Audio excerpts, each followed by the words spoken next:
The fun thing about filming in a place where you don't usually film is futzing around with all of the different places you could be filming. Hi YouTube, it's Kathy and this is my January 2025 reading wrap-up. If you're not already aware, I do weekly entertainment wrap-ups of everything I read, watch, and listen to, but today we're just talking about the books.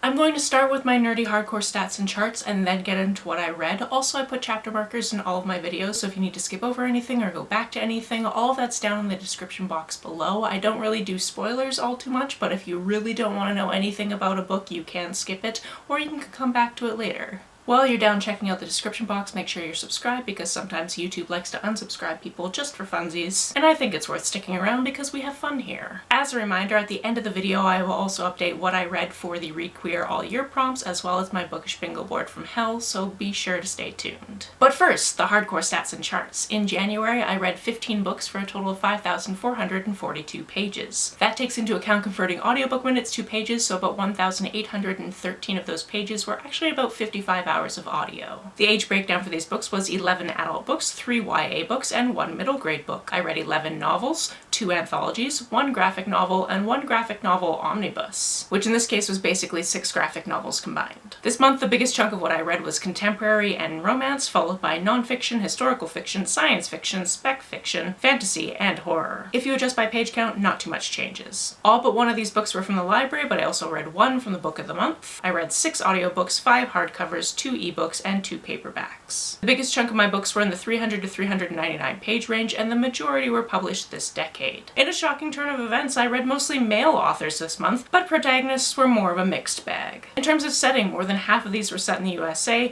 but I also had reads from Canada, the UK, and France. In terms of diversity of subject matter, more than half were intersectional, with other books that were queer, had to do with race, disability, or feminism, and 1 book that didn't tick any boxes. In terms of star ratings, this month I had 1 2-star read, 2 3.5-star reads, 5 4-star reads, 4 4.5-star reads, and 3 5-star reads. Let's start with our lowest rated read and work our way up to the highest, shall we? My 2-star read this month was Bodies by Cy Spencer. This is the graphic novel that I read, and I read it because I actually watched the Netflix adaptation of this graphic novel series and really enjoyed that, although I definitely had some questions because certain things don't make sense if you think too hard about them. So I decided to go back to the source material, which it turns out is pretty different. And I didn't like this because it was different than the show. I didn't like this because I didn't understand it at all until I read somebody's review on it being like, yeah, this is all about the fact that like different people will exist here and always have existed here and like get over it. And I'm like, oh yeah, that is a message I can fall behind, but that's not a message I understood while reading this book at all. Essentially the premise of this is there are 4 different detectives in 4 different time frames trying to solve the same what appears to be murder. We've got somebody in 1890, we've got somebody in the 1940s, we've got somebody in the 2010s because that's around when this was published,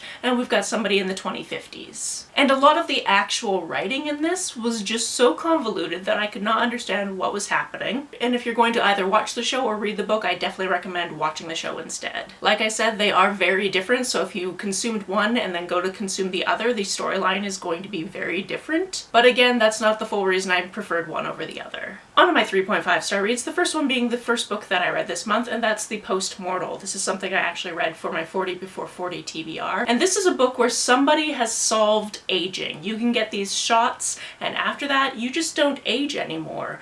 Basically meaning that you won't die unless somebody kills you. This was a really interesting speculative fiction book because it really went into what would actually happen if suddenly certain people couldn't age and like what discrimination people might face whether or not they were aging or they weren't. And the fact that trolls are always going to troll and sometimes they will find these people and like physically harm them, so they have to live with that physical harm for the rest of their lives just because they're unhappy in their own lives. I'm not gonna lie, this one definitely bummed me out, but it also made me think a lot while I was reading it. Next we have Paper Girls: The Complete Story, which is the omnibus that I read. This is all 6 volumes of this graphic novel series, and I read this because I read the first volume years ago when it came out and then just never remembered to actually go back and read the rest of them. I'm not very good at completing series unless you give me the whole series in in one go. This is about 4 different girls in the 1980s who all have paper routes, and it's kind of a revolutionary thing at this point for them to actually have paper routes because, you know, girls aren't allowed to do things. And they're out on the route on November 1st, which means that there's still people kicking around the neighborhood from October 31st, causing trouble. However, the trouble they run into is way stranger than what you could possibly think, because there's time travel involved in this. There's very blatant homophobia near the beginning of this, and then also a little bit throughout it, and by the end it kind of changes a little from one specific character, which I really appreciated seeing. But that is something I did want to mention going into this, because if you don't know about that, you're gonna be like, why would Kathy recommend me reading this book? These characters are so homophobic. It is something that is challenged, but if you have a low tolerance for that, I understand not wanting to get into this wild ride. On my 4-star reads, the first one being The Right to Sex. This is a collection of feminist essays, and there's not too much I can say about that besides, like, I enjoyed listening to it as much as one can enjoy things that are going to infuriate you and make you want to scream at your car while you're driving because you're listening to it as an audiobook. This is a type of book that is full of different statistics and writing on different topics and how different topics can definitely be seen through different lenses, and it is absolutely worth picking up at some point if you're in the mood for it. Another book you absolutely have to be in the mood for is Reclaiming Two-Spirits. This one is a very, very dense book about the history of Two-Spirit people on Turtle Island going back centuries. It is very thoroughly researched, and we go through all these different peoples who have lived on this land and different gender expressions that they had, and then the settlers and how they dealt with that situation. This one took me almost 2 weeks to finish because I would read it and read it and read it and realize I'd only read a couple of pages because it is so incredibly dense, but the material within it is just so important that I wanted to make sure this is something that I had actually read. Next we have What You Wish For, which I believe was the first audiobook I read this year. This one is about this teacher who's been teaching at this very cool school for about 4 years now. She's really into it. They do things a little bit differently in this school. She's kind of in love with the staff. The guy that runs the place is really nice. His wife also works there and she's really great. Unfortunately, over the summer, something happens, meaning that they need to have somebody else come in to run the school, and that person is the reason she actually left her last job. She left that last job because she was absolutely unrequitedly in love with this one teacher, and he didn't even know her name. So she left that job, came to this one, has been absolutely loving it, and now feels this weird trepidation because she's going to see him again and he's not even going to notice that they've actually seen each other before. But when he gets there, he's very different from the last time she saw him. So not only does she have to try to figure out why and why he's not a great fun teacher anymore, but also figure out if she still has feelings, and if so, what to do about that, because they have to work together again. This one deals with very certain tragedies that too often occur in especially American schools. So if that's not something you want to read about, I would definitely maybe skip this one, because that's not something that happens on page, but it is something that comes up in backstory. This month I also listened to Bad Cree. This is about this woman who lives in Vancouver but is from Grand Prairie, and she keeps having these weird dreams where she wakes up and she swears she's bringing things back from these dreams. And the morning where we meet her, she swears she has a crow's head in her hand when she wakes up. Eventually, after talking at length about this with her friend, she decides that she has to actually contact her family and figure out what is going on. Which means she ends up going home for the first time since she moved away, which in itself comes with a lot of feelings because she moved away after her grandmother died, but she had a sister who also died since then and she didn't go back for the funeral. This turns into a whole family coming together to try to figure out exactly what's going on and exactly how to defeat this evil force. This was really cool. I really enjoyed this. However, kind of the ending section of it, while they're trying to figure out how to deal with this situation, was a little bit short for me, but overall I just really loved this writing. And if this author has any other books, I will be wanting to check them out because I really enjoyed the writing style. This month I also read I'll Have What He's Having. This is about 2 different men. You get both of their points of view. One of them works as a sommelier at this very nice restaurant, and he's actually working to take the test to become a master's sommelier, which is, if you don't know that word, you're an expert in wine. Our other character enjoys wine but is not not an expert. However, he is kind of in the restaurant business because his parents own a restaurant, and it's the only Iranian restaurant in the city. So when his parents decide that they want to retire, he kind of figures he has to step in and start running the restaurant instead of teaching as a substitute teacher, which is what he's been doing. So that causes a lot of stress in his life. But when these two characters meet, it's because this character is actually going out for wine and fries by himself because he was supposed to have a date that night, and the date decided to cancel and decided he didn't want to come over and have the third date and like eat his food and that type of stuff. So he goes to this place, and as he's trying to give his name to the hostess to get a table, he keeps trying to say his name, but it's loud, they can't hear his name. So he gives the white man name that he always gives, which is Frank Allen, and Frank Allen also happens to be the name of a restaurant critic, which means that when the sommelier hears this, he's like, ooh, I have to pay special attention to this table because we need a really good review. He also pays special attention to this table because the guy sitting there is real pretty. They both have crushes on each other immediately. It balloons into a situationship, and it goes from there. This was very sweet, but also a lot steamier than I usually read personally because I don't like a lot of sex scenes in my books. I have absolutely nothing against them and they're completely fine to be there, but it was a little bit much for me personally just because I am on the ace spectrum. That being said though, they were very well written, so if you're looking for some steamy scenes, they're definitely in this book. There's also the emotional balance that I need in a book like this, where you're seeing these different characters going through these different things with people outside of the proposed relationship, and it was just very sweet. On to my 4.5 star reads, the first one being Prince of the Palisades. This one is about a prince. He is 17 years old, and he has been caught on camera saying bad things about the prime minister of his small island nation. And because of that, his dad, the king, has said, hey, you can't come home until you've sorted your stuff out. So he's stuck going to school in California at an elite school with other kids who have famous parents and that type of thing. He doesn't want to spend a lot of time there. He wants to go home, but he's also not really willing to apologize to the prime minister because the prime minister said some terrible things about his mother that nobody knows about, and he doesn't want to tell his parents about that because then he would have to tell his mother what the prime minister said about her. While he's attending this school and trying not to make any friends, of course he makes some friends, and of course there's one person that maybe he wants to have as more than a friend because he is really cute. And also he's recently broken up with his first boyfriend, and that was a whole situation. He's super mad at that guy, who happens to also be the son of the prime minister who he was dissing. And he's also recently broken up with his best friend because his best friend is the reason why the video of him dissing the prime minister got out in the first place. It's a whole mess. Fortunately, he's not all alone. His older sister, who is going to eventually inherit the throne, is in the city as well. They've got a small team, they're renting a house, but you know, things are complicated because not only is he a teenager and that's complicated enough, but he's also a royal, which comes with so many different complications. This was fun. It has a film-loving element because his love interest absolutely loves films. There's also a theater element. He's actually in a production of a show, which is just great times because I love anything that includes a little dabble of theater. And now that there's a little bit of a buildup of backlog books of Julian Winters that I haven't read yet because I've read 3 previous to this, but there's a few that have come out in the intervening years that I haven't read.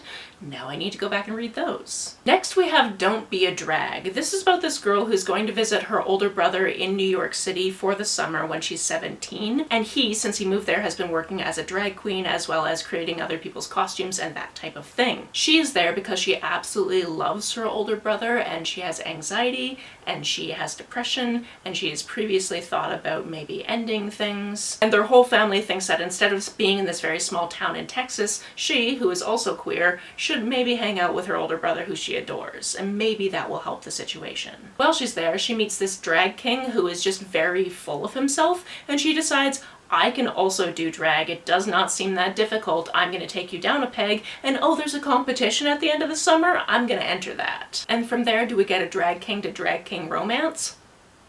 Maybe. But this book is also about so much more because our main character has depression, and that's definitely something that comes up throughout this book. I really enjoyed this. Again, it's got that theater element because drag is theater, so we've got these descriptions of these different songs they're dancing to or the different costumes they're making, and I just absolutely adored my time with this. It's just full of such a community feeling and just these characters going through these very tough things but coming out on the other side, which is just such a valuable experience. Another book that I listened to close to the beginning of the month is The Berry Pickers. This one is about two different people.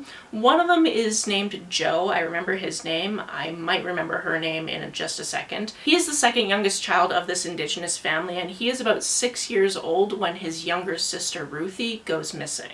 The cops don't even take it seriously. They don't actually live in the area that she goes missing from. They're actually down in Maine doing berry picking during berry picking season, but they usually live up in Nova Scotia. So eventually they have to go home and they don't have the youngest child with them anymore. And our other perspective is a woman with a different name, but she is also Ruthie. It turns out that she was taken by this woman who couldn't have children of her own and really wanted one, and just raised as though she was the child of this woman and her husband. This book is incredibly heartbreaking, and it takes place over absolute decades because we see these characters mostly when they're adults, but we also see how both of their upbringings go because of this separation. Ruthie is young enough that she doesn't really realize what's happened, but also she keeps having these dreams about this other mother, and she's really confused by it. And then she has her mother being super overprotective and basically never letting her leave the house unless she's going to school. She won't even let her hang out in the front yard because she might get kidnapped. And I wonder what would give her that idea. This one is incredibly hard-hitting and just, again, so well written. During the trip I took at the beginning of the month, I also started reading The Best Bad Things.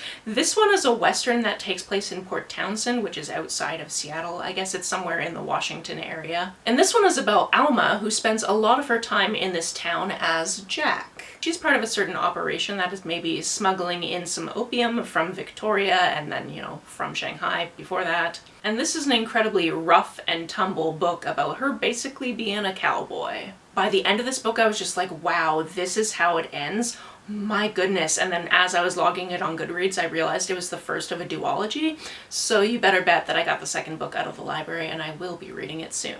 This one is just so dynamic because it takes place over about a couple of weeks in January of like 1871 or something like that. It's around that time frame. I don't know if that's the exact year. And it's really intricate because she's a spy and she's using these different ruses to try to get information out of people and also try to look into maybe taking over somebody else's job, because sometimes Tar is going missing, and that's obviously not a great situation for her boss. Also, our main character is bisexual and likes to charm basically anyone, and that's just a delight to watch throughout this book.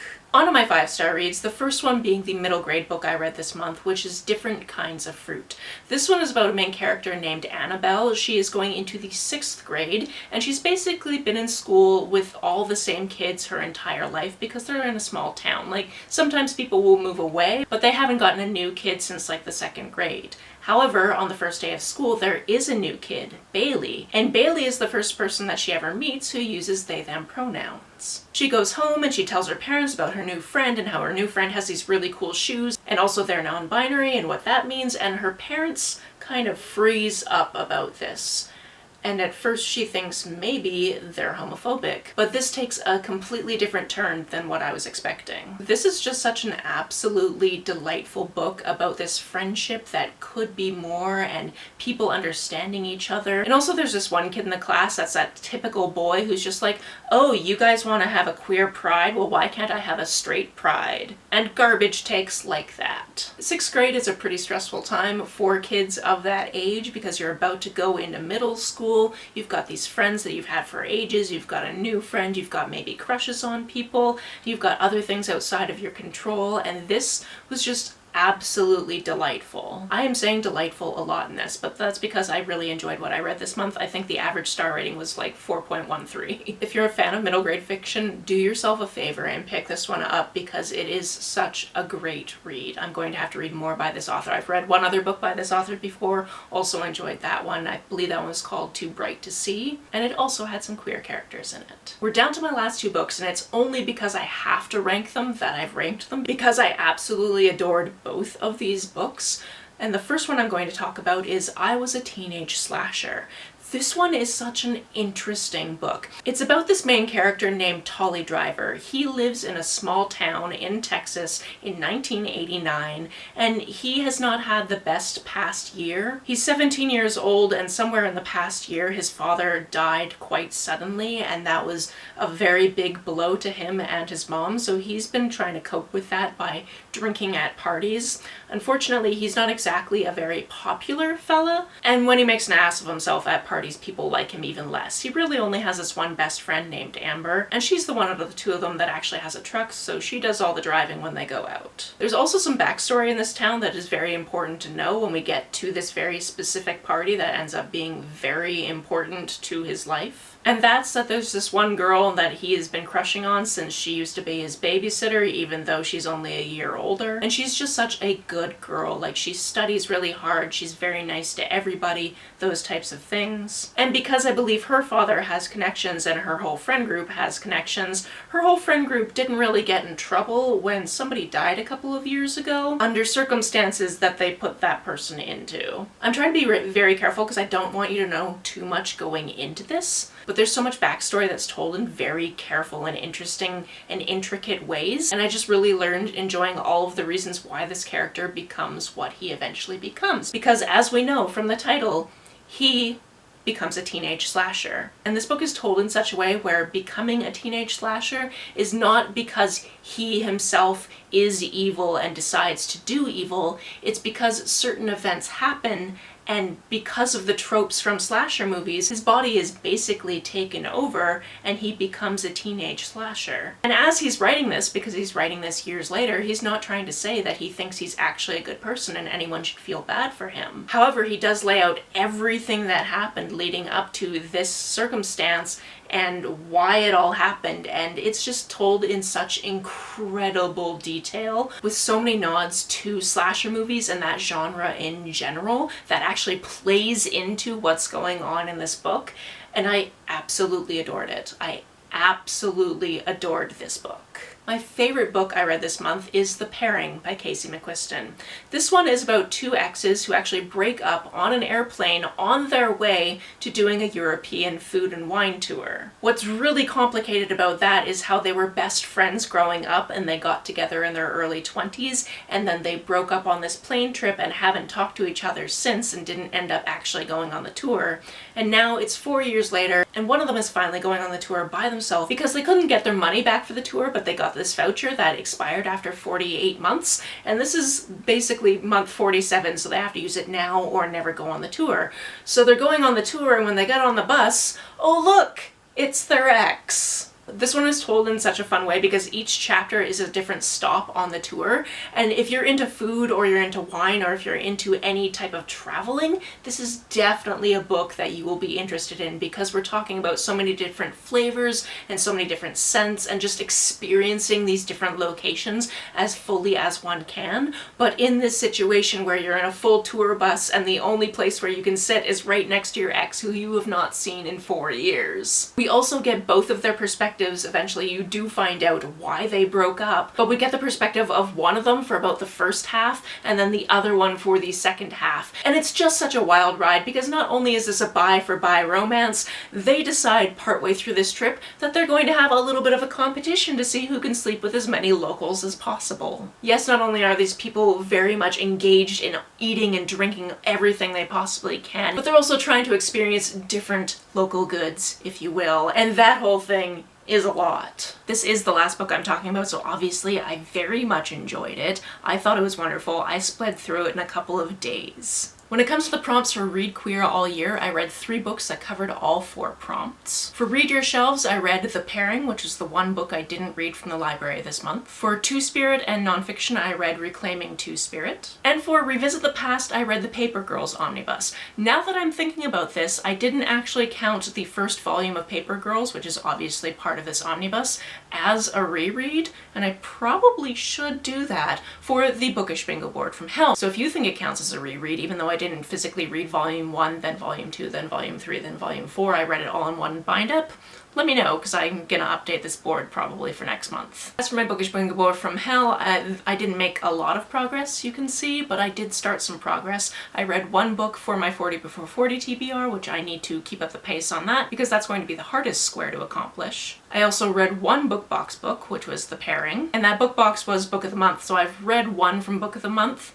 but I didn't order any in January for Book of the Month, so I'm currently on the right side of that ratio. However, I can tell you that I did order a book for February, so I'm going to have to work really hard to keep this ratio, with the number at the beginning being higher than the number at the end. If you want to hear me talk more about these books or other books for that matter, the playlist for my weekly entertainment wrap-ups is always linked down below. If you've read any of these or you would now like to read any of these, please let me know about it down in the comments below. On the way down to the comments, if you hit that subscribe button, that would be very nice of you. If you don't feel like leaving a comment but want to make sure that I know you were here, just leave me an emoji or a smiley face if you happen to be on your keyboard.